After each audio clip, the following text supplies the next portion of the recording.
మహిమ కలుగును గాక. చేరి వచ్చిన దేవుని దాసులందరికీ, దాసురాలకు, కార్యక్రమాన్ని నడిపిస్తున్న అధ్యక్షుల వారికి నా హృదయం పూర్వక వందనాలు తెలియపరుస్తున్నాను. ఈరోజు నేను చాలా సంతోషపడుతున్నాను. సక్సెస్ సమయానికి 10 గంటల కల్లా మీరంతా మందిరంలో ఉన్నారు. నేను ఎంతగానో ప్రభువుని బట్టి, మీరు విచ్చేసిన మీ రాకను బట్టి ప్రభు నామములో సంతోషంగా ఉన్నాను. దేవుని స్తోత్రం. ప్రసంగం చేస్తే చాలా టైం అవుతుంది. నేను ఉపద్ఘాతంగా కొన్ని మాటలు ఈరోజు మీకు చెప్తాను. జాగ్రత్తగా వినండి, మీకు చాలా ఉపయోగకరము. ప్రస్తుత కాలంలో మీరున్నారు కనుక సంఘం నడిపించేవారు సంఘంలో బోధించుకోవటానికి చాలా అవకాశంగా ఉంటుంది.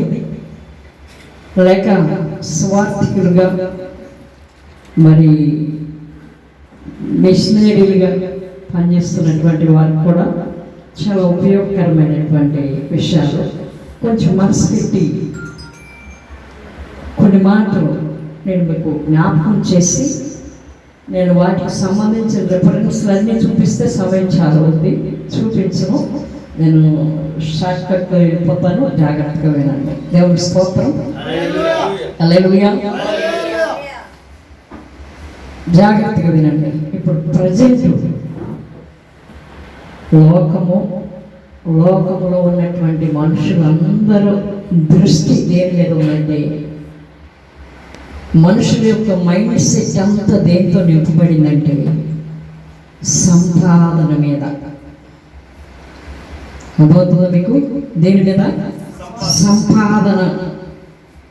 సంపాదించాలి, ఆస్తి సంపాదించాలి, పేరు సంపాదించాలి, ఘనంగా పెళ్లి చేయాలి, ఘనమైన ఉద్యోగం చేయాలి, ఘనమైన కార్యం చేయాలి, ఎవరు కట్టలేనంత పెద్ద మందిరం కట్టాలి. సంపాదన. ఒక ఆయన మధ్య మాట్లాడుతున్నాడు, మా చర్చిలో పర్లేదండి ఏసీ ఉంది అంటే, ఏసీ ఉంటేనే చర్చిగా ఇప్పుడు చూస్తున్నారంట. కారు వేసుకొస్తేనే ఆయన ఒక పెద్ద పాస్టర్ గారంట. సైకిల్ వేసుకొస్తే చెన్నై కూడా కాదు, village pastor. White and white వేసుకొస్తే ఏ పాస్టర్? పాస్టర్ కాదు, సొసైటీ దృష్టిలో చెప్తున్నాను. వైట్ అండ్ వైట్, మరి వైట్ అండ్ వైట్ కలర్ఫుల్గా కనపడాలి పాస్టర్ గారు, షూస్లో, బోర్డులో కదా. ఒక చేతికి గోల్డ్ వాచ్, ఒక చేతికి సిలివేసిన బ్రాస్లైట్, చక్కగా ముద్దుగా ఏమండి ఏమి సరిపడిన ఉంగరం, ఇవన్నీ ఉంటే అభిషక్తులు. ఏ శక్తులు?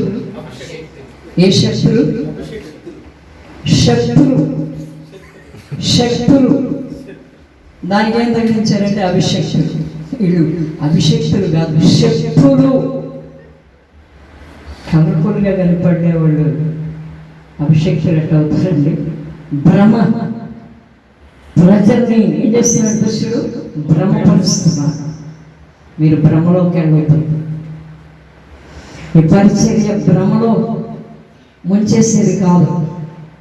ఈ పరిచర్య ఆత్మపూర్ణులుగా, ఆత్మనేత్రాలు తెరవబడి, ఆశను అణుచుకుని సేవని ముందు కొనసాగించాలి అనే ఒక దైవ సంకల్పంతో ఈ పరిచర్యకి ఫౌండేషన్ వేశారు దేవుని సేవకులు దండే ధర్మాచార్య గారు. దేవుని స్తోత్రం. హల్లెలూయా. కాబట్టి దేవుని సంఘంలో నేనేం చెప్పానంటే, మనుషుల యొక్క ఆ మనుషులు మనం కూడా ఒకరంగా ఉన్నాం. మనుషుల యొక్క మైండ్ సెట్ అంతా ఏంటంటే సంపాదించాలి, సంపాదించాలి, నేను మంచి ర్యాంక్ సంపాదించాలి, నేను మంచి మార్కులు సంపాదించాలి, నేను మంచి పేరు సంపాదించాలి, నేనున్న సొసైటీలో ఒక మంచి క్యాడర్గా నేను ఉండాలి, ఒక లీడర్గా నేను ఉండాలి, సంపాదించాలి. సంపాదన మీద పడిపోయారు ప్రజలందరూ. బైబిల్ చెప్తున్న సత్యం ఏంటంటే ఒక 3 విషయాలు నేను మీకు చెప్తాను. చూడండి త్వరగా మార్క్స్ వార్త 8:36 అనుకుంటా. మార్క్స్ వార్త 8:36 ఒకసారి గమనిస్తే అది చూసారా? నేనేం చెప్పాను? మన అంశం ఏంటి? సంపాదన. సంపాదన. ఒకడు సర్వలోకమును సంపాదించి తన ప్రాణమును పోగొట్టుకున్నట్టు వలన అతనికేం ప్రయోజనం? అదే బైబిల్ చెప్తుంది, ప్రభునందు మీ ప్రయాస వ్యర్థము కాదు. ఇదే బైబిల్ చెప్తుంది, ఒక మనుష్యుడు సర్వలోకమును సంపాదించేసుకున్న తర్వాత, సర్వలోకం అంటే నేను ఇంతకుముందు చెప్పాను, పేరు, కీర్తి, వెండి, బంగారాలు, కార్లు, షూట్లు, బూట్లు, ఏమండి, భవనాలు, ఎక్కడుంటే అక్కడ పెద్ద మందిరం. ఏమండి ఒక పాస్టర్ గారికి వచ్చి దేవుడు ఎంతగా ఆశీర్వదిస్తున్నాడంటే ఒక్కొక్క పాస్టర్ గారికి 10-20 కార్లు ఉంటున్నాయి. అసలు సైకిల్ లేని వాళ్ళు కూడా ఉన్నారు బాబు మా దగ్గర. సైకిల్ లేని పాస్టర్ గారు కూడా ఉన్నారు, బైక్ లేని పాస్టర్ కూడా ఉన్నారు. నా జీవితానికి, నా సర్వీస్లో ఓన్గా ఒక బండి కూడా లేదు ఇప్పటి వరకు మాకు. దేవుని స్తోత్రం, హల్లెలూయా. ఆడంబరాలుగా కనబడరు వీళ్ళు సేవ చేస్తున్నారు, కానీ వీళ్ళు కనపరచుకోకుండా దేవుణ్ణి కనపరిచి, దేవుణ్ణి హెచ్చించి, దేవుని చిత్తమే నెరవేర్చడానికి సమర్పించుకున్న సేవకులు భూలోకంలో ఇంకా ఉన్నారు. దేవుని స్తోత్రం. ఒక వ్యక్తి సర్వలోకంని సంపాదించుకున్న తర్వాత ఏం చేస్తాడంటండి? తన ప్రాణాన్ని పోగొట్టుకుంటాడంట. ఈ విషయాన్ని గుర్తుపెట్టుకోండి. మీ మనసు ఎప్పుడు కూడా దేవునిగా డైవర్ట్ అవనివ్వద్దు. సంపాదన వైపు, పేరు వైపు, కీర్తుల వైపు, గణగణపుల వైపు మళ్ళనివ్వద్దు, తొలగనివ్వద్దు. మీ మనసు ఎప్పుడు కూడా ప్రభు నందుండి ఏం చేయమంటుంది? ప్రయాసపడమంటుంది బైబిల్. దేవుని స్తోత్రం. ప్రియులారా, ప్రభువునందు మీ ప్రయాస వ్యర్థము కాదు. ప్రభువునందుండి నువ్వు ప్రయాస పెడితే, కష్టపడితే, చెమటోరిస్తే, రక్తం చిందిస్తే, నువ్వు ఖర్చు అయిపోతే, నీ దగ్గర ఉన్న ఖర్చు అయిపోతే, నీ ప్రయాస ఎప్పటికీ వ్యర్థము కాదు అని బైబిల్ చెప్తుంది. దేవుని సేవకులకు ప్రభు పేరిట దేవుని సేవకురాలుగా నేను చెప్తున్నాను. దేవుని స్తోత్రం. దేవుని కొరకు ప్రభు పేరు చెప్పుకుంటున్నావు, అని ప్రభు కొరకు ఖర్చు అవుతున్నావా? మన బుధవారం రీసెంట్గా మా చర్చిలో ఒక యవనస్తుడికి పెళ్ళైంది. అమ్మగారు పెళ్లి దేవుడు ఘనంగా జరిగించాడు. అన్నీ మేము అనుకున్నట్లుగా దేవుడు చేశాడు. మరి మీరు వచ్చి కృతజ్ఞత ఆరాధన పెట్టుకుంటే అబ్బాయిని రేపు నుంచి డ్యూటీకి పంపిస్తాను, ఎప్పుడు కానివ్వగా వచ్చి ఒకరోజు కూడికి పెట్టండి అని కోరాను. బుధవారం ప్రార్థన పెట్టాను. పోయిన బుధవారం ప్రార్థన వెళ్ళిన తర్వాత ఒక విషయం తెలిసింది. అంటే ఆ తల్లిగారు ఆపరేషన్ చేయించుకున్నారు. రాత్రి ఇంటికి వచ్చారు పాస్టర్ గారు అని. ప్రార్థన ముగించుకుని, ప్రార్థన అయిపోగానే వెంటనే ఆ తల్లి దగ్గరికి వెళ్ళి ప్రార్థన చేసి వచ్చేటప్పుడు వచ్చిన కానుక, నాకేం కానుక ఇచ్చారో నేను చూడలేదు. ఆ కానుక తల్లి చేతులు పెట్టాను. వాళ్ళు ఏం కానుక ఇచ్చారో నేను చూడలేదు. ఆ పెళ్లి చేసుకున్న వాళ్ళు ఆ కానుక వెంటనే తీసి ఆ తల్లికి ఇస్తుంటే, ఆ తల్లి కంటి ఆపరేషన్ చేయించుకుంది. అంటుంది, అమ్మ నేను మీకు ఇవ్వకూడదు. అమ్మ మీరు కంటి ఆపరేషన్ చేయించుకున్నారు, ఎక్కువ మాట్లాడకూడదు. సరే, నాకు కూడా ఇప్పుడు టైం లేదు, నేను మళ్ళీ వస్తాను, నాకు ఇవ్వకూడదని బైబిల్లో ఎక్కడైనా ఉంటే చూడండి, చూసి నాకు ఈసారి వచ్చినప్పుడు చెప్పండి, నేను 10 రోజుల తర్వాత వస్తాను. లేకపోతే కనుక ఉంటే నా కానుక నాకు ఇచ్చేసి నేను పట్టుకెళ్ళిపోతాను. లేకపోతే కనుక ఈ కానుకను మీరు మీ ఆరోగ్యం కొరకు ఏదైనా ఒక పూట టిఫిన్ చేయండి అని కాన్పించి వచ్చాను. దేవుని స్తోత్రం చెప్పాలి. హల్లెలూయా. నేను ఎందుకు ఈ మాట చెప్పానంటే నా గొప్పతనం కోసం కాదు, నాకు దేవుడు నేర్పించాడు. ఈ సంవత్సరం నువ్వు లోకానికి ఇచ్చేదానిగా నేను చేస్తాను. ఇవ్వాలి, నువ్వు ఇవ్వాలి, తీసుకుంటాం కాదు, నేను పైదానిగా చేస్తున్నా. నువ్వు పైవాళ్ళంగా ఉన్నటువంటి అంత సామాన్యమైన విషయం కాదు. అర్థమైందా? ప్రభువా పైవాడిగా ఇస్తానన్నావు, నన్ను పైవాడిగా చెయ్యంటారు. పైవాడిగా ఉండాలంటే చాలా పోగొట్టుకోవాలి. పైవాళ్ళగా ఉండటం అంటే ఇక తీసుకునే వాళ్ళంగా ఉండకూడదు, ఇచ్చే వాళ్ళంగా ఉండాలి. దేవుని స్తోత్రం చెప్పండి. నేను చెప్తున్నాను, ఇక నుంచి ఈ సంవత్సరం నుంచి దేవుడు ఈ శిలోహు నిత్య సహవాసంలో ఉన్నటువంటి ఈ నిత్య జీవ సహవాసంలో ఉన్నటువంటి సేవకుల్ని పైవాడిగా చేయబోతున్నాడు. దేవుని స్తోత్రం చెప్పండి. హల్లెలూయా, హల్లెలూయా. ఒకడు సర్వలోకాన్ని సంపాదించుకుని చచ్చిపోతే ఏంటి మేలు, ఏంటి ప్రయోజనం, ఏంటి వాడికి దీవెన? బైబిల్ చెప్తుంది, నశించిన దానిని వెదకి రక్షించడానికి మనిషి కుమారుడు లోకానికి వచ్చాడు. దేవుని స్తోత్రం. నశించుతున్న ఆత్మలకు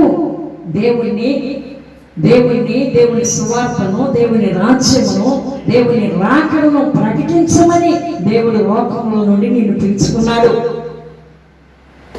దేవుడు అందుకు పిలుచుకున్నాడు, దేవుడు అందుకు వచ్చాడు. నశించిన దానిని వెదకి రక్షించడానికి ఆయన వచ్చాడు. నశించిపోతున్న వారిని, నరకానికి వెళ్తున్న వారిని పరలోకానికి మళ్లించడానికి నిన్ను నన్ను దేవుడు లోకంలో నుండి వేరు చేసి మనల్ని పిలుచుకున్నాడు. దేవునికి స్తోత్రం. పిలుపుకి తగిన సేవకులుగా మనం ఉన్నామా? పిలుపుకి తగిన సేవకులుగా మనం ఉన్నామా? నేను ఉన్నానా? నన్ను ఎందుకు పిలుచుకున్నాడు? ప్రార్థించడానికి పిలిచారా? ప్రకటించడానికి పిలిచారా? కన్నీరు విడవటానికి పిలిచారా? ఖర్చవటానికి పిలిచారా? దేవుడు నిన్ను ఎందుకు పిలిచాడు? ఒకసారి నీ పిలుపుని జ్ఞాపకం చేసుకోమని ప్రభు పేరిట నేను మీకు జ్ఞాపకం చేస్తున్నాను. దేవునికి స్తోత్రం. హల్లెలూయా. ఒక ఆయన అయితే సర్వలోకాన్ని సంపాదించుకుని ప్రాణం పోగొట్టుకున్నాడంట. పిలిపిలికి రాసిన పత్రిక 3వ అధ్యాయం 7-8 వచనాలు ఒకసారి కలిపి తొందరగా చదువుకుందాం. 7-8 వచనాలు. 3వ అధ్యాయం 7-8 వచనాలు.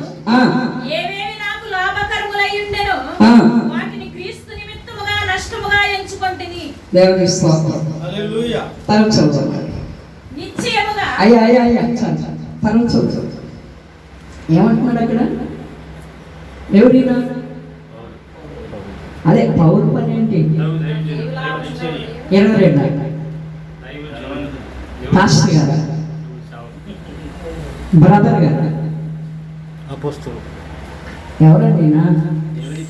ఇప్పుడు మనం చెప్పుకుంటున్నట్లుగా అయ్యగారు అనకపోతే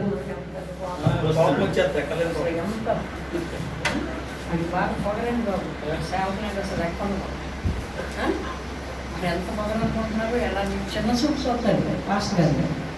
ఎప్పుడో పడుతుంది నోరు చెయ్య అని అప్పుడప్పుడే పనిష్మెంట్ చెప్పించే పనిష్మెంట్ ఇచ్చేస్తాం. ఏమనిపోతే అయ్యగారు వందనాలు అంటున్నారా? మన డిగ్రీకి అక్కడ ఏమనుకోవద్దు. అందరూ సేవకులు కాబట్టి నేను ఫేస్ టు ఫేస్ తేటగా మాట్లాడతాను. దేవుని స్తోత్రం. ఈ మధ్యకాలంలో ఒక విశ్వాసం నాకు ఎదురైంది. 2 సంవత్సరాలు అవుతుంది. కొత్తగా వచ్చింది కోడ. పాస్టర్ గారి తమ్ముడు కూతురు అంటామా, ఈ ఊరి కోడ. ఎప్పుడు ఇంటికి వెళ్ళిన ఇంట్లో వాళ్ళందరూ అమ్మగారు వందనాలు అంటారు, కానీ మాత్రం శిలా పలకలాగా ఇట్టాగే నుంచుంటుంది. వందనాలు చెప్పదో, నవ్వదో, కూర్చొని అందో, నుంచొని అందో, శిలా పలకలాగా, శిలా విగ్రహంలాగా అలాగే చూస్తుంది. మనక అందరూ వందనాలు చెప్తారు, నాకు వందనాలు చెప్పినప్పుడు నేను వందనాలు చెప్పను. గమనించాను 1-2 సార్లు అవునాయి. అమ్మ రాసే వందనాలు అంటానే. అప్పుడు మన మన మన లోకంలోనికి ఆవిడ వస్తుంది. అమ్మ లాస్ట్ వందనాలు బాగున్నారా, అబ్బా మీ యజమాని బాగున్నాడా అంటాను నేను. నాకు వందనాలు చెప్పిన వాడికి వందనాలు చెప్పను, వాడు భయంతోనో భక్తితోనో లేదా చెప్పతే శాపమవుతుందో అని చెప్తారని నాకు తెలుసాడు.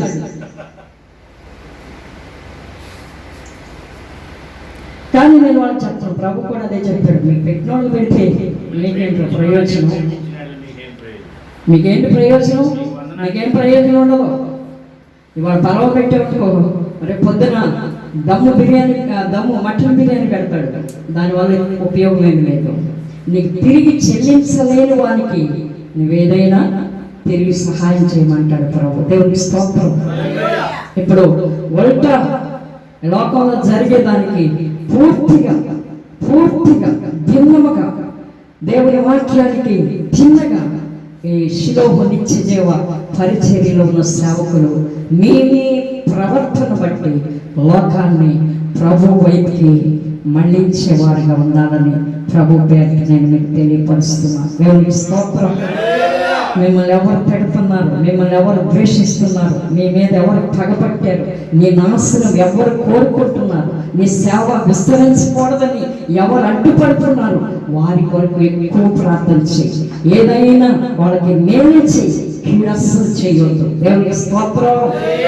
ఇలా చేసి వాళ్ళని ప్రభు దగ్గరకు తీసుకురావాల్సినటువంటి బాధ్యత దేవుని సేవకులుగా మన మీద ఉంది. పౌలదేంటున్నాడు ఏమంటున్నాడంటే, నాకు ఏవేవి లాభకరములో వాటిని నేను నష్టముగా, ఎవరి కోసమో తెలుసా, క్రీస్తు కొరకు నేను వాటిని నష్టముగా ఎంచుకున్నాను. లాభాన్ని ఎక్కడి నుంచి లాభాన్ని ఎలా మార్చుకోవాలంటే క్రీస్తు కొరకు నష్టముగా ఎంచుకోవాలి. దేవుని స్తోత్రం. హల్లెలూయా, హల్లెలూయా. నష్టముగా ఎంచుకోవాలి. తెల్లారి ఉదయం మార్నింగ్ చిన్నబాబు ప్రేయర్ చేసి, చిన్నబాబుకి ఫోన్ చేసి ఈ మీటింగ్ కొరకు, గురువారం మీటింగ్ కొరకు ఫోన్ చేసి మాట్లాడుతూ ఉన్న సందర్భంలో మాట్లాడుతున్నాం. చాలా విషయాలు మాట్లాడాం, మీటింగ్ విషయాలు మాట్లాడాం, తర్వాత కొన్ని విషయాలు బయట విషయాలు కూడా మాట్లాడుకున్నాం. ఈలోపు ఒకడు వచ్చే 2 బ్యాగులు తగ్గించుకుని ఇద్దరు అందరూ వచ్చిస్తున్నారు. ఏంటో బాబు అంటే ఆ ఫోన్లో మాట్లాడుతాను. అడిగాను, ఏంటంటే మేము ఈ రోజు నుంచి స్కూల్కి వెళ్తున్నామండి, చిన్న ప్రార్థన చేయండి. అలా మా వచ్చి ప్రార్థన చేశాను. అక్కడ కుర్చీలో బయట కుర్చీలో కూర్చొని ఫోన్లో మాట్లాడుతున్నాను. వాళ్ళు అక్కడే ఉన్నారు. అక్కడే ప్రార్థన చేశాను. ప్రార్థన చేసుకున్న తర్వాత వాళ్ళు అంటున్నారు, అమ్మ పాస్టర్ గారు చిన్న కాను, ఎందుకంటే దీనికోసం కానుక ఎందుకు? లేదండి వంచండి, 500 రూపాయలు కానుకోండి. దేవుని స్తోత్రం. హల్లెలూయా. అక్కడ ఆ దినమంతా సువార్త చెప్పి ఏమండి వచ్చిన కానుక ఏమండి అక్కడ ఇచ్చొస్తాయి. వీళ్ళు మనోడు కాదు, మనకు తెలిసినోడు కాదు, ఎవరో పాస్టర్ గారితో ప్రార్థన చేయించుకోవాలని వాళ్ళకి ప్రేరేపణ ఉంటారు. ఆడేసి పొడి ఖర్చులో ఉంటారు. నాన్న కాదురా నీకే పొడి కాదని మేము ఇవ్వాలనుకున్నామండి, ఇలా ప్రార్థన చేయించుకుని వెళ్ళాలని ఈ రోజు వరకు మేము ఆగాం. దేవుని స్తోత్రం చెప్పండి. దేవుడు ఇంకోటి నీకు సిద్ధపరుస్తాడు. నీకు ఏవేవి లాభకరమవుతున్నాయో వాటిని క్రీస్తు కొరకు నష్టముగా ఎంచుకుని ముందుకు అడుగు వేస్తే నీ ప్రతి అవసరత దేవుడు తన మహిమలో తీరుస్తాడు. దేవుని స్తోత్రం. పౌలు పోషించబడలేదా? పౌలుకి ఏమీ లేదు, భార్య లేదు, పిల్లలు లేదు, ఇల్లు లేదు, బైక్ లేదు, బంధువులు లేరు, ఏం లేదు, ఏకాకి. ఆయన పోషించబడ్డాడు. దేవునికి స్తోత్రం. మనం ఎందుకు పోషించబడం? మనం ఎందుకు అలా నిస్వార్థముగా, స్వార్థము లేకుండా నిష్కపటమైన మనసుతో మనం సేవ చేస్తే ప్రభువులు మనము ఎంతగానో దేవుడు మనల్ని వాడుకుంటాడు. దేవునికి స్తోత్రం. ఏమి ఆశించకుండా సేవ చేయాలి, లాభమును అపేక్షించకుండా సేవ చేయాలి. కొన్నిసార్లు లాభాన్ని నష్టముగా ఎంచుకుని సేవ చేయాలి. దేవుని స్తోత్రం. కొన్నిసార్లు ఏమండి అంటున్నాడు, క్రీస్తు యేసులో ఉన్నటువంటి శ్రేష్టమైన జ్ఞానమును సంపాదించుకున్న నిమిత్తమై నేను సమస్తమును నష్టముగా ఎంచుకున్నానంటాడు. దేవుని స్తోత్రం. 8-9 వచనాల్లో కూడా సర్వస్వలేదు. లాభాన్ని నష్టంగా ఎంచుకున్నాను, క్రీస్తుని సంపాదించుకున్న నిమిత్తం సమస్తము ఏమండి, ఒకటి లాభాన్ని పోగొట్టుకున్నాడు, రెండోది ఉన్నదాన్ని నష్టంగా ఎంచుకున్నాడు. అయ్యా పోగేసుకున్న బట్టి పోగేసుకుని దాచేసి దాన్ని తాళం వేసి ఇంకా ఎవరన్నా ఏదన్నా ఇప్పేసి ఆదామని ఆ చేతగారి పనులు చేయొద్దు. వాక్యానికి వ్యతిరేకమైన పనులు చేయొద్దు. వాక్యానికి వ్యతిరేకమైన నీ సొంత డైరెక్షన్ సేవకు సువార్తని జోడించవచ్చు. ఉన్నది నష్టముగా ఎంచుకుంటేనే దేవుని రాజ్యము నీకు కనబడాలి. దేవునికి స్తోత్రం. హల్లెలూయా, హల్లెలూయా. సమస్తమును నష్టంగా ఎంచుకుని ఏం చేశాడంట? క్రీస్తుని సంపాదించుకున్నాడంట. అయ్యా, క్రీస్తుని సంపాదించుకుంటాం దేవుని సేవకులారా అంత తేలికైన పని కాదండి. ఊరికి నోటి మాటలతో సువార్త చెప్పేస్తే మనం క్రీస్తుని కలిగి ఉన్న వాళ్ళం కాదండి. మనం ఖర్చు అవ్వాలి, మనం నష్టపోవాలి, అలాంటి సేవ చేయాలి. ఇవాళ బాగా పాడే గాయకులు ఉన్నారు, బాగా గంటల తరబడి ఈ బల్ల పగిలిపోయేలా గుద్ది వాక్యం చెప్పే సేవకులు ఉన్నారు.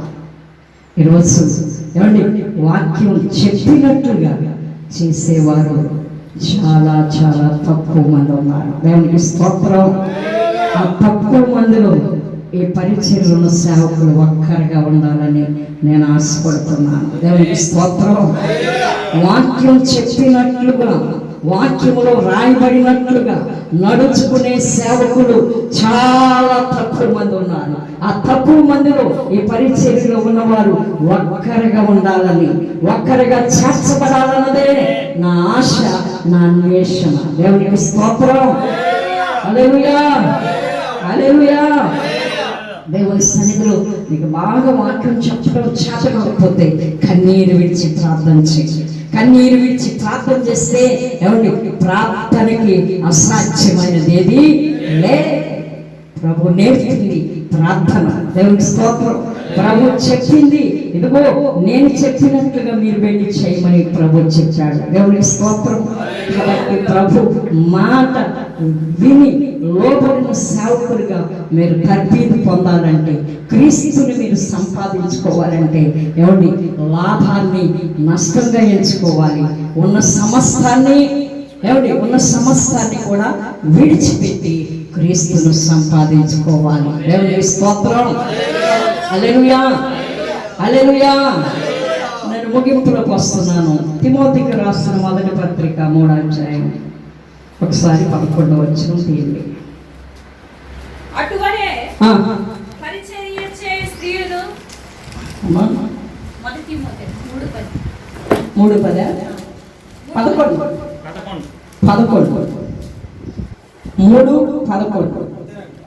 పరిచర్య చేయ స్త్రీలను మానులై కొండెములు చెప్పని వారును అనుభవము గలవారును అన్ని విషయములలో నమ్మకమైన వారునై ఉండవలెను. పరిచారకులు ఏకపత్ని పురుషులను. చక్కదమ్మా. 2వ తిమోతికి రాసిన పత్రిక 3వ అధ్యాయం 11వ వచనం చదవండి. 2వ పత్రిక 3:11. అంత్యోకయు ఈకొనియ లుస్త్రాను పట్టణములలో నాకు కలిగినట్టు హింస. సారీ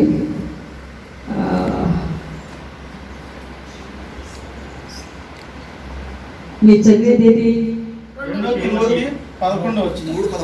3:11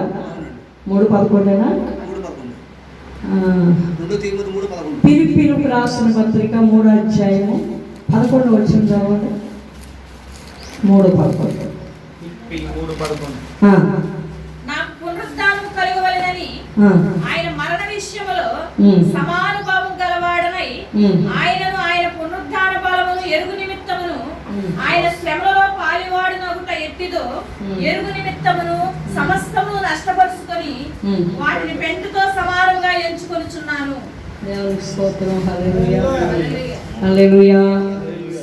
2 ఫిలిప్పీయులకు రాసిన పత్రిక చూద్దాం. అక్కడ ఏమంటాడంటే, దైవజనుడా ఏమండి దొరికిందా వ్యవసాయం కన్నా తిమోతిలో. తిమోతిలోనేగా? ఎన్ని? 2 తిమోతిలోనేగా? 3 అధ్యాయమేనా? దైవజనుడు సన్నద్ధుడై దైవజనుడు సన్నద్ధుడై మరి ఎందుకు మీరు తప్పు చదువుతున్నారు? నేను ముందు కరెక్టే చెప్పానుగా. 3:16.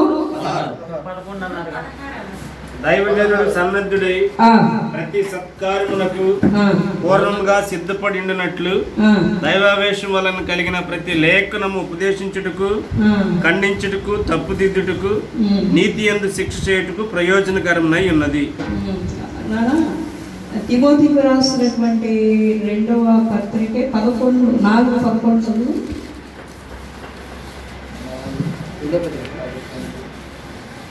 లోక మాత్రమే నా యొద్ద ఉన్నాడు, మార్గం వెంటబెట్టుకున్నామని.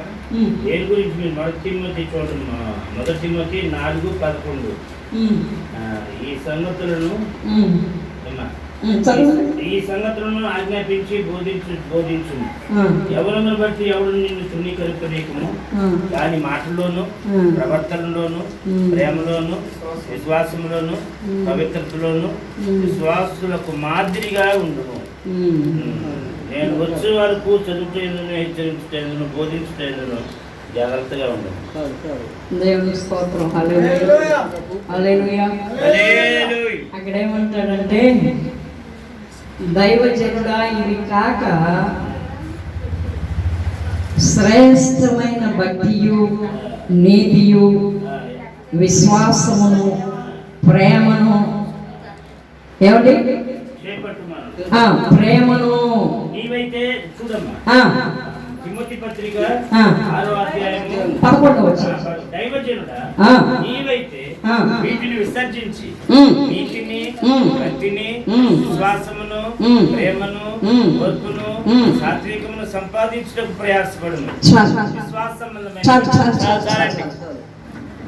6:11 మొదటి తిమోతికి రాసిన పత్రిక 6:11 ఏమండి?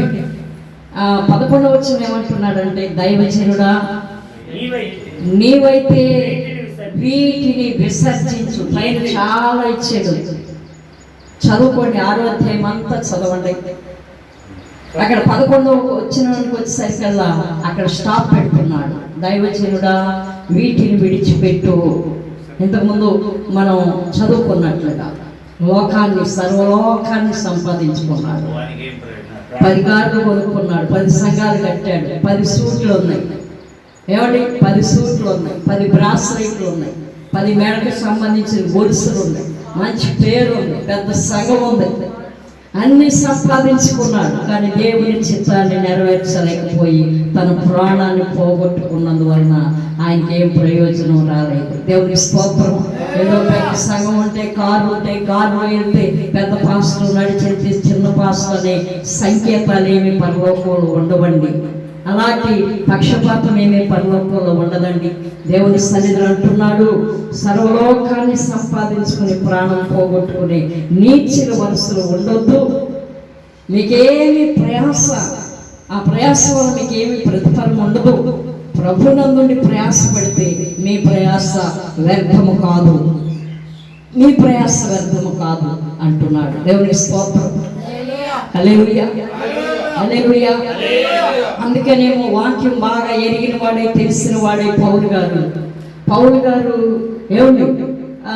తన మిషనరీ యాత్ర, మొదటి యాత్ర, రెండో యాత్ర మనం చూస్తే, రెండో ప్రయాణం మనం చూస్తే, ఆయన ఏదన్నా ఒక సైకిల్ ఎక్కువ, లేకపోతే ఒక గాడిద ఎక్కువ, లేకపోతే ఒక గుర్రం ఎక్కువ, లేకపోతే ఏదో ఒక వాహనం మీద వెళ్ళి సువార్త ప్రకటించినట్లుగా ఎక్కడైనా ఉన్నాయా? సంఘ కాపర్లు మీరు నాకైతే ఎక్కడ కనపడలేదు. మీకు ఎక్కడైనా తెలిస్తే చెప్పండి, నేను కూడా నేర్చుకుంటాను. ఆయన ఏదైనా సువార్త ప్రకటించడానికి ఆ సంఘాన్ని విడిచి ఈ సంఘానికి, ఈ ఊరు వదిలి ఆ ఊరు మిషనరీ యాత్ర చేస్తూ, దండయాత్ర చేస్తూ ఏమైనా వేసుకుని వెళ్ళాడు అన్న దాఖలు బైబిల్లో నాకు ఇప్పటి వరకు కనబడలేదు. దేవుని స్తోత్రం. అంతగా సేవ ఎలా చేశాడు. మళ్ళీ అయ్యగారి కంటే ఒక బలహీనత ఉందంట. ఆయన కళ్ళు చుట్టూ ఎర్రగా ఉండే, కళ్ళ నిండా పుసులు కట్టి ఉండేయంట. ఆ పాస్టర్ గారికి ఎంత ఘనతో. దేవుని స్తోత్రం. గాడిదకి ఘనత ఎప్పుడు వస్తుందంటే ఆ మహిమ కలిగినటువంటి క్రీస్తు ఆ గాడిదలో ఉన్నప్పుడు, ఆ గాడిదలో ఉన్నప్పుడు, ఆ గాడిదను వాడుకుంటున్నప్పుడే, ఆ గాడిదతో అంటు పెట్టు కట్టబడి ఉన్నప్పుడే ఆ గాడిదకు మహిమ. ఆ గాడిదలో ఇక్కడ చేరిన వాళ్ళందరినీ కొన్ని గాడిదలు వండి మనం. దేవునికి స్తోత్రం. హల్లెలూయా. మహిమ గల రాజు విడిచిపెట్టేసిన గాడిదలు బాగా ఘనంగా కనపడతాయి. దేవునికి స్తోత్రం. దేవుడు వాడుకునే గాడిదలు, దేవుని మోసుకుని వెళ్ళే గాడిదలు అంత లోకములో ఏమండి అంతగా ఆకర్షించుకోలేరు, కానీ ఆత్మలను దేవుని దగ్గరికి తీసుకురాగలరు వాళ్ళు. దేవునికి స్తోత్రం. నీకేదో ఒక వాహనం లేదనో, ఒక బైక్ లేదనో, ఒక సొంత పెద్ద చర్చి లేదనో, లేకపోతే ఒక కారు లేదనో, లేకపోతే ఒక ప్యాలెస్ లేదనో నువ్వేం భయపడబాక. దేవునికి స్తోత్రం. నువ్వు రాజులకు రాజు, ప్రభులకు ప్రభు అయిన యేసును నువ్వు కలిగి ఉన్నావు, క్రీస్తును నువ్వు ప్రకటిస్తున్నావు. సేవకుడా, నీ భాగ్యం ఎంత గొప్పది. దేవునికి, రాజులకు రాజు, సృష్టికర్త అయినటువంటి దేవునికి నీవు ఒక సర్వెంట్వి. నీ భాగ్యము ఎంతో గొప్పది. దేవునికి స్తోత్రం. ఈ లోక మనుషులకు సేవ చేస్తే దానికి పరిమితి ఉంటుంది, కొంత వయసు. ఆ వయసు వచ్చిన తర్వాత తీసి పక్కన పడేస్తారు. కానీ ఈ రాజులకు రాజు దగ్గర సేవకుడిగా ఉంటే ముదిమి వచ్చు వరకు ఆయన వాడుకుంటాడు. దేవునికి స్తోత్రం. కాబట్టి ఏమంటున్నాడంటే తిమోతికి వ్రాస్తూ ఆయన అంటున్నాడు, దైవజనుడా వీటిని విసర్జించి వీటిని ఏమండి వీటిని చేయమంటున్నాడు. ఏంటి అయ్యానంటే నీతిని, భక్తిని. చూసారా ఏమండి ఎలా ఉండాలంట దైవ సేవకులు? నీతి గల వాళ్ళలాగా ఉండాలి. మా పాస్టర్ నీతి లేనివాడండి ఆయన గురించి చెప్పకండి.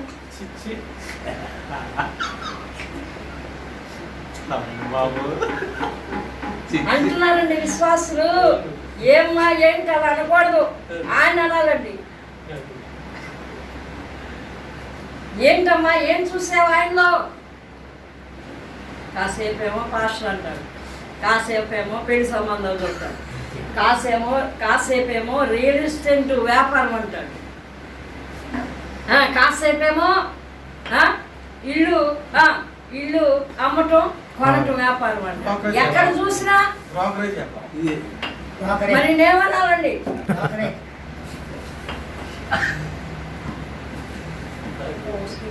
భయమేసి ఆ అమ్మాయి మొహం మొత్తానికి కూడా నా మొహం చెవక ఎంత బాగా స్టడీ చేస్తున్నారో దేవుని పేరు చెప్పుకునే దాసులు, విశ్వాసులు బాగా స్టడీ చేస్తున్నారు.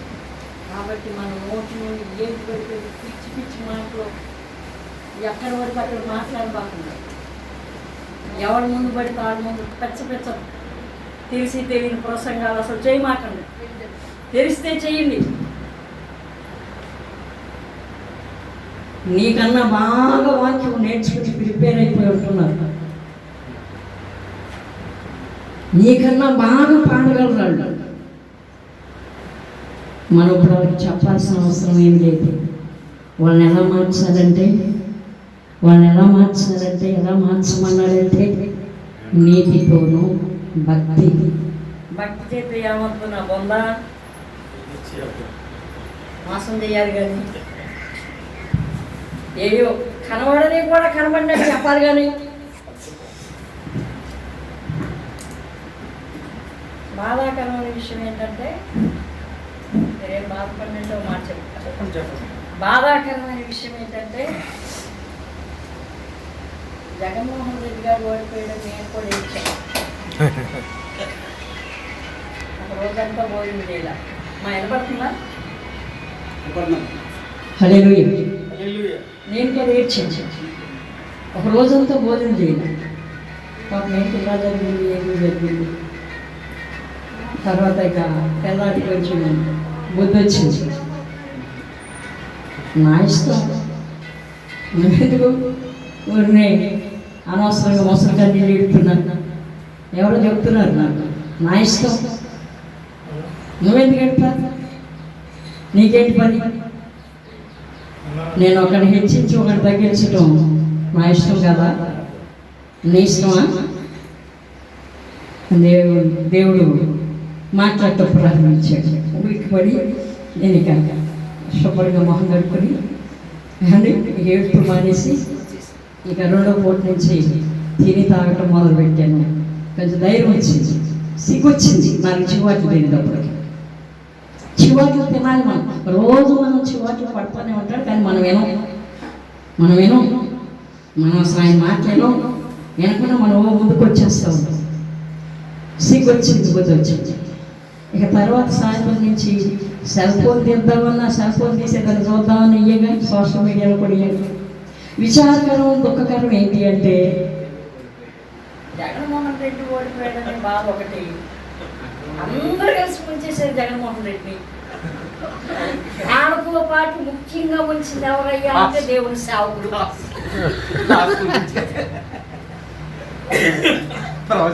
ఆడతో ముంచేసింది ముందు ముఖ్యంగా ఎవరి మాటలు విని మోసపోయాడంటే సేవకుడు మాటలనే మోసపోయాడు. ఏమండి డైరెక్ట్ గా సోషల్ మీడియాలో పెడుతున్నారు, నేను ఆ మాటలే మోసపోయాడు. ఓ తెలంగాణలో చెప్పాడు కారు జోరుగా పరిగెత్తుంది ఈ సంవత్సరం కూడా, ఏపీలో చెప్పాడు ఫ్యాన్ జోరుగా తిరుగుతుంది, రెక్కని కింద పడిపోయింది, కారు టైర్ ఊడిపోయి సతికిలు పడిపోయింది. కరెంట్ లేకపోయినా జనరేటర్ లేకపోయినా ఫ్యాన్ తిరుగుతుంది. ఈ మాటలు చెప్పింది ఎవరు? ఈ మాటలు చెప్పింది ఎవరంటే అభిషక్తులు.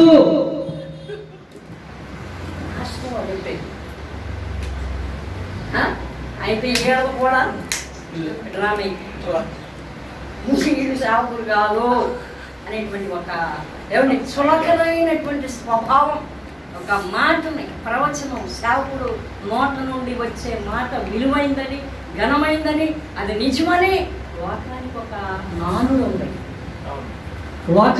నానుడు ఉంది. కానీ ఈ దెబ్బతో అది కూడా ఓడిపోయింది. అద్దాకియే మాట్లాడలేదు. మరి వీళ్ళు చెప్పిన సంగతి ఏంటి, వీళ్ళు చెప్పిన ప్రవచనం చాలా మంది పాస్టర్ పెద్దోళ్ళు చెప్పారు. ఇదేంటి అని చెప్పారండి. అయితే వీళ్ళందరూ ఉట్టి డ్రామా. ఆయన చెప్పాడు, హిందువులు చెప్పారు, వాళ్ళు ఖచ్చితంగా చెప్పారు, అని చెప్పి నేను నెరవేరు. కాబట్టి నిజమైన దేవుడు మా దేవుడే అనే నిర్ధారణకు వచ్చేసారు వాళ్ళు. దేవునికి స్తోత్రం, హల్లెలూయా, హల్లెలూయా. కాబట్టి దేవుని సన్నిధిలో నేను కూడా చాలా నన్ను కూడా బ్రహ్మపడి చేయలేదు. ఎప్పుడు దేవుడే మాట్లాడతాడు అనుకున్నాను, నేను కూడా మాట్లాడతాను, నాతో కూడా అట్లా మాట్లాడు.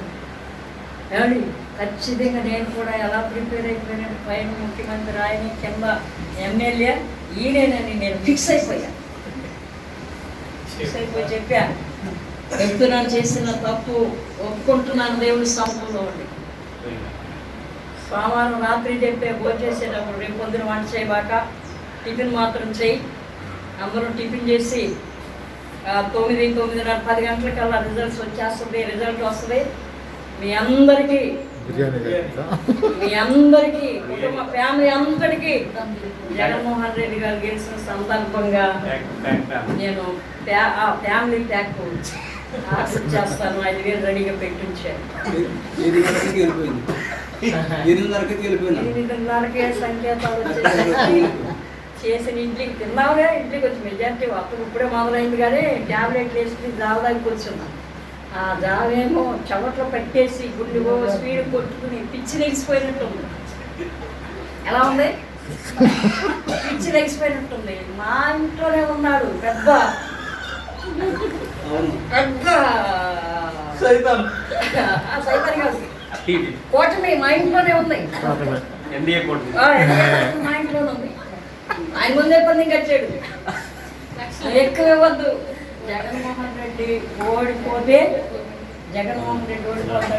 నేను 5,000 ఇస్తాను. జగన్మోహన్ రెడ్డి ఓడిపోతే నాకు 5,000 ఇవ్వదు, 500 ఇవ్వు. జగన్మోహన్ రెడ్డి ఓడిపోతాడు, నువ్వు 500. జగన్మోహన్ రెడ్డి గెలిస్తే నేను నీకు 5,000 ఇస్తాను. కట్టాడు. ఖాయమంటే ఖాయమే. లేడు. ఆ కౌంటింగ్ మొదలు పెట్టినప్పుడు లేడు వచ్చాడు. అది చూసి వచ్చినట్టున్నాడు. ఆ పని అక్కడ పడేసేసి వచ్చేది. రాత్రి భోజేసేటప్పుడు కూడా పర్వాలని చెప్పాక ఇంకా పని ఎందుకు 500 తర్వాత వచ్చేసేసి టీవీ కట్టేసేది రాను నేను. ఎప్పుడైతే అటు వెళ్ళిపోతుంది టీవీ ఆఫ్ చేసేది. అనవసరం వైసీపీ ఒక ఖాతా పడతారు అని చెప్తున్నాడు. ఇది ఆగేదట్లేదు, ఈ గాలి అటు దూసుకుపోయినట్టుంది, కట్టేయండి అన్న. ఏంటో టీవీ కట్టేసారని దానికి గౌరవం వచ్చి టీవీ పెట్టి మంచిగా ఉన్నాయి అన్నాడు. ఇచ్చింది ఆయన తర్వాత ఇక అప్పటికి ఇంకా 10 గంటలకి ఇంకా వీళ్ళు గెలవ వైసీపీ కూడా పోయినట్టే తీసుకెళ్ళిపోయింది. ఇక అది కాటవాడికి వేసేసిన ప్యాను, కాటవాడికి వేసేసిన ఇంకా ప్యాను, ఆ ప్యాన్ వరకు రాదు. ఇక రేపు నుంచి తీస్తాను మీద పాట ఎవరికి ఎట్లా ఉన్నా నేను ఎట్లా ఉన్నాను. నువ్వు పాస్ మీరు మిమ్మల్ని చూస్తాడు ఆడు ఉన్నది మాకు 5 సంవత్సరాలకి బాధాకరంగా ఉంది. ఇప్పుడు ముందు టార్గెట్ ఎవరంటే మీరే, ముందు మీ సంఖ్య చూస్తాడు. ఇది 130, 140 వరకు వెళ్ళిపోయిన ఆశ్చర్యపోవసరం లేదు. గెలుపు మాది 500 ఇచ్చేయి అంటున్నాడు. ముందే బాబు మేము మనశాంతి లేదు, ఇస్తాం. డబ్బులు ఎక్కడ ఉన్నాయి కూడా ఎక్కడ పెట్టాం కూడా మాకు ఇస్తాం. ఏమన్నా కాదు, ఇస్తాం. కొద్దిసేపు వరకు మా జోలికి రావద్దు, నువ్వేం మాట్లాడు దీంట్లో. ఆ రోజు పెద్ద రగడండి ఇంట్లో అని అంటే ఏమంటే ఎట్టకేళ్ళకి రాత్రికి 9 గంటలకేమో కట్టిన 500 ఇచ్చారు. పర్వాలంటే మీరు తింటే తినండి, నేను మాత్రం తిన్నాం అంటే ఎట్టకేళ్ళకి మంగళవారం కదా ఆ రిజల్ట్. ఏమండి మంగళవారం ఊరుకున్నాడు, బుధవారం ఊరుకున్నాడు, గురువారం ఊరుకుంటా. ఖచ్చితంగా మాకు ఫ్లేవర్ నుంచి ఫ్యామిలీ ప్యాక్ రావాల్సింది. బాబు 2000 ఇచ్చి పెట్టుకున్నాండి. అలా కట్టిన నేను 2500 కొనేసరి పెట్టుకున్నాను. లక్షలు పెట్టుకున్నారు. రా బయటికి ఇంట్లోంచి అని ఒత్తిడి చేసి ఆ డబ్బులు కట్టలేక, ఆ డబ్బులు కట్టినా మనశ్శాంతి లేక, తాగేసి బేభత్సంగా ఆ కాళ్ళు ఏం చేసుకోలేక, ఎవరిని ఏం చేయలేక సిట్ అయిపోయిన కోపంగా ఉన్నారు. ఒకరని మన బర్ణయ్య గారు ఒకరని ఉన్నాను. ఇక్కడికి వచ్చిన తర్వాత మనస్తాపం చెంది రోజులు కదండి. ఆయన 10 రోజులు తినలేదా, పార్టీ ఓడిపోయింది. ఏమండి ఆయన ఓడిపోయాడు 10 రోజులు తినక ఇప్పుడు ఆయన హాస్పిటల్ అడ్మిట్ అయ్యాడు. ఇప్పుడు ఆయన ఏదో హాస్పిటల్ ఆపరేషన్ జరిగింది. ఇలాంటి వాళ్ళు చాలామంది శారీరకంగా డ్యామేజ్ అయిన వాళ్ళు, పూర్తిగా డ్యామేజ్ అయ్యి ప్రాణం పోగొట్టుకున్న వాళ్ళు, ఏమండి రోషానికి వెళ్ళి, పంతానికి వెళ్ళి డబ్బులు పతనమైపోయిన వాళ్ళు, లక్షల్లో 10,000 పెట్టిన వాళ్ళు ఉన్నారు. ఈ ఎలక్షన్ ఏమండి, ఈ ఎలక్షన్ అనేటువంటి ఒక జోజం. ఇదేంటి చెప్పండి, జోజం రాని. ఈ జోజంలో ఏడ్చిన అవుతాడు, ఓడిపోయినాడు. ఏమండి ఏడుస్తా ఎలా వెళ్తారో ఇది కూడా అంతే. దేవుని కృపను బట్టి ఏమండి దయచేసి వీటి మీద మన మనసు పెట్టుకోవటం అనేటువంటిది చాలా తప్పు. దేవుణ్ణి వద్దన్నారు మనుషులు. నీ పరిపాలన వద్దు, మాకు ఒక రాజుని అన్నారు. అప్పుడు ఆయన ఎంత ఏడ్చుంటాడు అనుకున్నాను నేను. అప్పుడు ఆయన ఎంత బాధపడి ఉంటాడు. పిచ్చోళ్ళ నాతోడే వద్దు, నా న్యాయమే వద్దు, మీకు మానవుల న్యాయం కావాలి, మానవుల చట్టం కావాలని దేవుడు ఎంత దుఃఖపడి ఉంటాడు. దేవుడికి స్తోత్రం. కాబట్టి మనుషుని మెప్పించటం ఏమండి దేవుడికి అసాధ్యమవుతున్నప్పుడు మనుషులు ఎవరండి ఏమండి దేవుడి సన్నిధిలో ఆయన అంటున్నాడు, దైవభక్తి గొప్ప లాభ సాధకం అని బైబిల్ చెబుతుంది. దేవునికి స్తోత్రం. దైవజనుడు అంటున్నాడు, దేవుడు నువ్వు లాభాలు సంపాదించాలని పరిగెట్టమాక, దైవభక్తి కలిగి ఉండు. దైవభక్తి గొప్ప లాభ సాధకం. విశ్వాసం కలిగి ఉండు. విశ్వాసానికి మించిన ఆయుధం ఏదీ లేదు. వజ్రాలు ఏమీ లేవు, వెండేమీ లేదు, బంగారం ఏమీ లేదు. విశ్వాసమే వీటన్నిటికి మించిన ఒక బంగారు పథకం లాంటిది. కాబట్టి దైవజనుడా, నీతిగా ఉండు, భక్తిగా ఉండు, విశ్వాసం కలిగి ఉండు, ప్రేమ కలిగి ఉండు, ఏమండి సాత్వికం కలిగి ఉండు, దీర్ఘశాంతం కలిగి ఉండు, వీటిని సంపాదించుకో. చంద్రబాబు గారి దగ్గర మంచి కారు అనుకోండి, అయ్యగారు పలానా చాటుకి జాయి పెట్టించుకుని వెళ్ళొస్తానండి, మీరు పాస్టర్ గారు కదా లేదని లేదు సరే వేసుకెళ్ళి కారు ఉంటే అప్పు అడుగుతారు, బైక్ ఉంటే అప్పు అడుగుతారు. కాస్త డబ్బులు మెదులుతున్నాయి పాస్టర్ గారి దగ్గర అంటే అయ్యా నాకు ఊరికి ఇవ్వద్దు, కానీ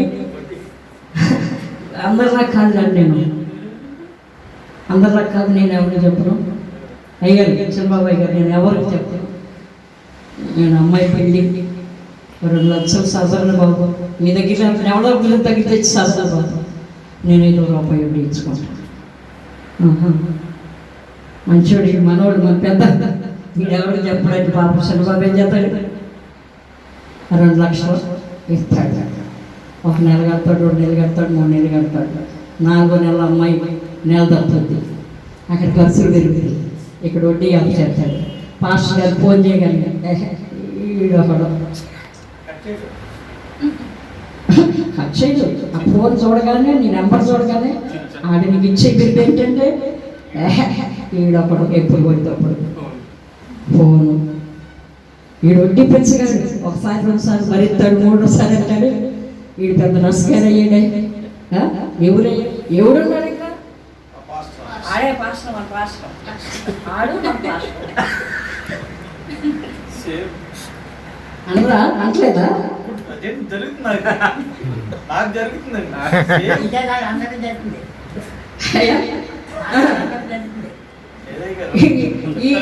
ఈ దగ్గరది ఆమె చెప్తాడు. అప్పుడు దాకా గుట్టుగానే ఉన్న అమ్మాయి 4 నెలలు తప్పేదాకా గుట్టుగానే ఉంది. అక్కడ తెచ్చాడు, మొత్తానికి తెచ్చాడు మా యజమాని అనుకుంటాడు. ఓహో ఇది ఇచ్చింది మా పాస్టర్ గారు. పాస్టర్ గారి దగ్గర 2 లక్షలు డబ్బులు వడ్డీ తీసుకుంటాం మళ్ళీ అంటే 1 నెల ఆగితే ఆమె మించుకుపోయిందని ఫోన్ మీద ఫోన్ చేస్తాం. ఇక ఏమి ఉడికిపోద్ది లోపల. ఇక ఆమె దగ్గరికి చేరిందంటే అది ఎక్కువసేపు లోపల ఉండవు, ఇది వెంటనే పబ్లిక్ అయిపోతుంది.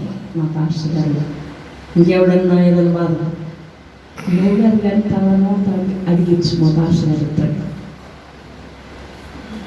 నువ్వు అడగమాక, నీకైతే ఎవడు వేరే తనోడు అడిగించు, మా పాస్టర్ గారి దగ్గర ఉండేటప్పుడు అని నీ విశ్వాసే చెప్పు. నేను గురించి ఏమని, నీ దగ్గర డబ్బులు ఉంటాయని, నువ్వు వడ్డీకి ఎత్తున్నావని, నువ్వు వడ్డీ వ్యాపారం చేస్తున్నావని, వాళ్ళు వడ్డీ నీకు కడుతున్నారని, నిన్ను గురించి నీ దగ్గర ఉన్న విశ్వాసులే ప్రకటించే రోజుల్లో మనం ఉన్నాం. దేవునికి స్తోత్రం. సంఘం ఉంది, సంఘం ఉంది, సంఘం ఉందని సంఘం కొట్టుకుంటున్నాం. జాగ్రత్త, ప్రమాదకరమైన పరిస్థితిలో ఉన్నావు. దైవజనుడా, నువ్వు ప్రమాదాంశంలో ఉన్నావు. కాబట్టి నీకు అవసరం ఏంటి అని దేవుడు చూస్తున్నాడంటే, నీకు అవసరం ఏది అంటే నీతి అవసరం, భక్తి అవసరం. భక్తి లేదు, ఎతికి చూసినా భక్తి లేదు, పడిని చూసినా భక్తి లేదు. దైవ భక్తి గొప్ప లాభ సాధకం. ఏమండి, దైవ భక్తి గొప్ప లాభ సాధకం. దైవ భక్తి చెయ్యి, లబ్ధి నువ్వే, నీ అంతకు నువ్వే వృద్ధిలోకి వస్తావు. నీతి అంటున్నాడు. యోగు రాసినటువంటి గ్రంథములో 8వ అధ్యాయంలో అక్కడ రాయబడినటువంటి మాట ఏమిటంటే 7వ వచనానికి కింద వచనంలో, నీ నీతికి తగినట్లు నీ నివాసమును నేను వర్ధన చేస్తాను. నీవు మొదటిలో కొద్దిగా ఉన్నప్పటికీ నీవు తుదకు మహాభివృద్ధి చెందుతావు. నీతి వల్ల ఏమవుతుందండి బాబు, మనకి అబద్ధాలు చెప్తే, కనబడిన దర్శనం చెప్తే బయలు వంట కారు ఒక ఏమవుతుంది, అస్సలు రావాలనుకున్నా కాడ కనీసం వాళ్ళు నమ్మడం అవుతాయిగా. ఇలా ఈ లబ్ధి కోసం నీతిని మర్చి భక్తిని విడిచి ఏమండి ప్రలోభాలకి లొంగిపోయి బ్రతుకుతూ ఏమనుకుంటున్నారంటే మనం ఏదో సేవ చేస్తున్నాం అనుకుంటున్నారు. దేవునికి స్తోత్రం. మన నీతికి తగినట్లుగా మన నివాస స్థలాన్ని దేవుడు వర్ధన చేస్తాడంట. మన పరిస్థితి ప్రారంభంలో కొంచెంగా ఉన్న పొదకు మహాభివృద్ధి నాయన కలిగినట్లుగా చేస్తాడంట. మన నివాసానికి యోగ్యమైనటువంటి గృహముగా దేవుడు తీర్చిదిద్దుతాడంటండి. దేవుని సేవకులారా, దేవుని స్తోత్రం. హల్లెలూయా, హల్లెలూయా. నువ్వు నీతిమంతుడిగా ఉంటే నీతి గల సొత్తులు దేవుడు నీ చేతికి అప్పగిస్తాడు. నీతిమంతుల కష్టార్జితం దేవుడు నీ కొరకు దాచి ఉంచుతాడు. నీతిమంతుల పట్టిలో నిన్ను చేరుస్తాడు. భక్తిహీనుల సంపాదన నీతిమంతుల కొరకు దేవుడు దాచిపెట్టాడు. అంత టైం లేదండి, అంత టైం లేదు పాస్టర్ గారు. ఇప్పుడు అవసరం ఉన్నప్పుడు, ఇప్పుడు కష్టాలు ఉన్నాం, ఇప్పుడు బాధలు ఉన్నాం, ఇప్పుడు హాస్పిటల్ కట్టాలి 10,000 తెలుసండి మీకు. అసలు బైబిల్ వాక్యానుసారంగా అయితే నీతిమంతుడు అప్పు చేయకూడదంట. ఏం చేయకూడదు? నీతిమంతుడు అప్పు చేయొచ్చు అని బైబిల్ ఎక్కడన్నా ఉందేమో చూడండి. ఒకవేళ అప్పు చేసిన, ప్రమాణం చేసిన, నష్టం వచ్చిన మాట తప్పడంట. విన్నారా? అతడు మాటిచ్చి ఖచ్చితంగా అయ్యారు 2 రూపాయల వడ్డీకి, నేను అసలు పొరపాటు పేక తెగిపోయినా నేను ఇది ఎవరో చెప్పనని తీసుకెళ్ళిన మనిషి 4 నెలలకి అమ్మాయికి ఏదో అదనమైన ఖర్చు వచ్చిందని మీ పాస్టర్ మాట్లాడి పాస్టర్ ముందు భార్య ముందు చులకం చేసి భార్యాభర్తలు ఇద్దరు తీసుకెళ్ళి పాస్టర్ ఇచ్చిన ఆ రూపాయి వడ్డీకి మొత్తం ఊరంతా టంకా వేసి మా పాస్టర్ వచ్చిన దర్శనం బాగా వడ్డీకి. ఇట్లా గురువారు చాలా మంది సేవకులకి టైట్లు ఉన్నాయండి. ఆయన వడ్డీకి ఇచ్చే పాస్టర్ సొసైటీలో మంచి పేరు, పెద్ద సంఘం ఉంది. ముందు ఆయన అనుకుంటే వెనకాలంటారు పాస్టర్ గారు వడ్డీకి ఇస్తారు కదా. మరి ఇప్పుడు చేతనంలో లేదో నాకు తెలియదు. మరి ఆయన ఎవరికి ఇచ్చాడో ఎవరు తీసుకున్నారో నాకు తెలియదు. కానీ ఈ మాట మాత్రం చాలాసార్లు విన్నాను. ఒకసారి ఏదైనా మచ్చ మన మీద పడిందంటే మనం చచ్చేంత వరకు దాన్నే పెద్దగా భూతత్వంలో చూపిస్తూ ఉంటారు సమాజం. కాబట్టి ఆ మచ్చ మన మీద పడకుండా ఈ కడవరి కాలంలో సంపాదన వైపు పరిగెత్తకుండా నశించిపోతున్న ఆత్మలే ధ్యేయముగా ఎంచుకొని, నీతే పరమార్థముగా ఎంచుకొని, భక్తి గొప్ప భాగ్యమని తలంచి నడిచెండినా పర్వాలేదండి, చెమట కారినా పర్వాలేదండి. ప్రభునందు నీ ప్రయాస వ్యర్థము చేయడు. ప్రభు కొరకు పడుతున్న కష్టము, కన్నీరు, చెమట వ్యర్థము కాదు. దేవుని సన్నిధిలో ప్రభు అంటున్నాడు, ఏమండి నీతిగా ఉంటే నువ్వు నీతి ఎవరిగా నీతుంటే ఎప్పటికీ పబ్లిక్లో పేరు వస్తుంది. ఎప్పుడు మనం పబ్లిక్లో ఏమండి మనం కనబడతాం. నీతి ఎవరికి కావాలి? ఎటు వెళ్తే ఏమైంది, ఎక్కడ చెప్తే ఏమైంది, ఎవరికి చెప్తే ఏమైంది? మనుషులకే వాక్యం చెప్పాలి. ఈ సంఘంలో ఉన్న ఒక ఇద్దరు తీసుకుని ఆ సంఘంలో పెట్టి ఆయన గుడి కట్టి ఇక్కడ ఉన్న ఇద్దరు తీసుకెళ్ళి అక్కడ ఎక్కడ చెప్తేమో స్వార్థగా చెప్పమన్నాడు నన్ను కూడా, వెళ్ళమన్నాడు నన్ను కూడా, చేయమన్నాడు నన్ను కూడా అని ఏమండి అబద్ధాలు చెప్పి, దొంగ మాటలు చెప్పి దేవుని యొక్క నిజ మార్గమును తప్పు మార్గంలోనికి నడిపిస్తున్నారు. దేవుని స్తోత్రం. నువ్వు పిలుపుకు తగిన సేవకుడిగా సిద్ధపడుతున్నావా? ఈ లోక సంపాదన కొరకు, లోక మురిపిల్లో, లోక మైకములో నువ్వు పడి ఉన్నావా? ఒకసారిగా మనం పరిశీలన చేసుకుందాం. దైవజనుడు ఏం సంపాదించుకోవాలంటే ఆస్తులు కాదు, పేరు కాదు, కారు కాదు, బిల్డింగులు కాదు, సంఘాలు కాదు, కావాల్సింది. ఏమిటి? సంఘాలు కాదు కావాల్సింది, దేవుని చిత్తాన్ని నెరవేర్చే సేవకులు కావాలి. దేవునికి స్తోత్రం. దేవుని చిత్తం నెరవేర్చే వారు కావాలి. దేవుని రాజ్యానికి నశించుతున్న ఆత్మను నడిపించే సేవకులు కావాలి. ఆ సేవకుల్లో నువ్వు ఒక్కడవు కావాలి. దేవుని స్తోత్రం. ఆ సేవకుల వరుసలో నువ్వు ఒక్కడుగా ఉండాలి. మీరు ఎక్కడి మిమ్మల్ని చూస్తున్నప్పుడు వీళ్ళు శిలోహు నిత్య జీవ పరిచర్య సేవకులు, ఎటర్నల్ లైఫ్, తిరిగి జన్మించిన వారు, మారు మనసు పొందిన వారు, వీళ్ళు మనసు మార్చుకున్న వారు, వీళ్ళు ఏ ప్రభావానికి లొంగరు, వీళ్ళు అబద్ధాలు ఆడరు, వీళ్ళు దేవుని వాక్యానికి వ్యతిరేకంగా నడుచుకునేవారు కాదు, వీరందరి లాంటి వాళ్ళు కాదు అనే ఒక పేరు సంపాదించుకోవాలి. దేవునికి స్తోత్రం. దేవుడి మార్గంలో నుంచి వాళ్ళు మనం బయటకు లాగలేము, తప్పించలేము అనేటువంటి గుర్తింపు సమాజం నుండి మీరు సంపాదించుకోవాలి. క్రీస్తుని సంపాదించుకోవటం కోసం లాభాన్ని నష్టం నేర్చుకోవాలి. నీకున్న సమస్తాన్ని విడిచిపెట్టి క్రీస్తుని సంపాదించుకోవాలి. క్రీస్తుని సంపాదించుకోవాలంటే నీకు నీతి కావాలి, భక్తి కావాలి, విశ్వాసం కావాలి, నిరీక్షణ కావాలి, ప్రేమ కావాలి, సాత్వికం కావాలి.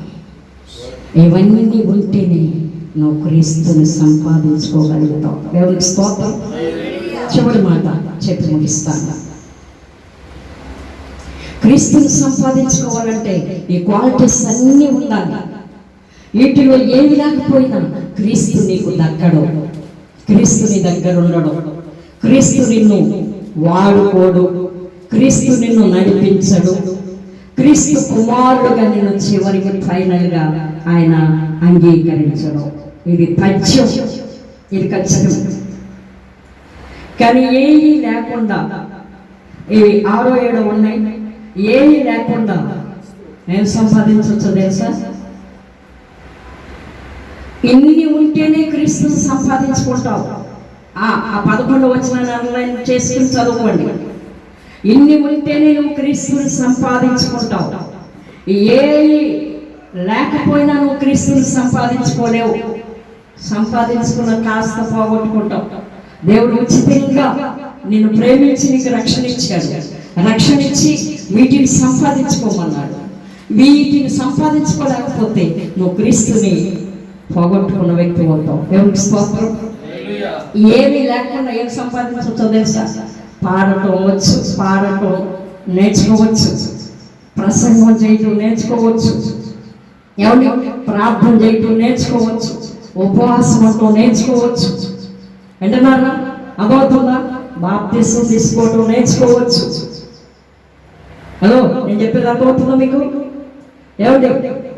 ఏమీ లేకుండా అన్నీ సంపాదించుకోవచ్చు. కానీ ఈ నీతి, భక్తి, విశ్వాసం, ప్రేమ, సాత్వికం, నిరీక్షణ ఈ లేకుండా క్రీస్తుని సంపాదించుకోవటం అసాధ్యం, అసంభవం. దేవుని స్తోత్రం. కాబట్టి నీకేం కావాలో కోరుకో, నీకేం కావాలో దాని కొరకు ప్రయాసపడమని ప్రభు పేరుతో నేను సవివరంగా మీకు తెలియపరుస్తున్నా. దేవునికి స్తోత్రం. కనుక దేవుని సన్నిధిలో దైవజనుడా వీటిని విడిచిపెట్టేసి వీటిని కొనసాగించు అని ప్రభు తేటగా నిన్ను ప్రేమించి దేవుడు నీ ముందుకు తీసుకొచ్చాడు. నాయన, నిన్ను పిలుచుకున్నది ఎందుకు కాదురా బాబు, దీనికోసం ఇది చెయ్యి అని దేవుడు నీతో చెప్తున్నాడు. మరి చేస్తావా? వాటిని సంపాదించుకుంటావా? వాటిని సంపాదించుకోవాలంటే చివాట్లే, చెప్పు దెబ్బలే, ఈడ్చి కొడతారు, ఈదులమ్మడి తిప్పుతారు, ఎవరు మెచ్చుకోరు, ఎవరు వందనాలు చెప్పరు. ఆదిమ సంఘం ఏం జరిగింది? ఓరు బాబు, వీళ్ళు ఎక్కడ కూడా వచ్చారా? వీళ్ళు ఎక్కడ కూడా వచ్చారు. వీళ్ళెవరు? భూమిని తలక్రిందులు చేసిన వాళ్ళు. వీళ్ళు ఎక్కడుంటే అక్కడ నీతి అంటారు, పరిశుద్ధత అంటారు, భక్తి అంటారు, ప్రార్థన అంటారు, పాటలు అంటారు. బాబు ఏడు సంఖ్య మనకి అవసరమైతే మనం జరుగుదాం అని ఆనాడు అపోస్తుని అనేక చోట్ల తరిమి కొట్టారు. ఇప్పుడు జరగబోయేది ఆ కాలమే, వస్తున్నది ఆ కాలమే. మనం నిలబడింది ఆ కాలంలోనే ఉన్నాం కనుక జాగ్రత్తగా నిలబడి నీ వంతులో దేవుడు నిన్ను ఎక్కడ నియమించాడు. ఇక అరకొరవ భక్తి విడిచిపెట్టు, చేస్తే నిక్కమైన భక్తి చేయి. ఇంతవరకు 4 అబద్ధాలు ఒక నిజం చెప్పేవాడువేమో. ఆ 4 అబద్ధాలు మానేసి కనీసం 2 నిజాలు పలకటానికి, నీ చేతనైతే 2 నిజాలు పలకటానికి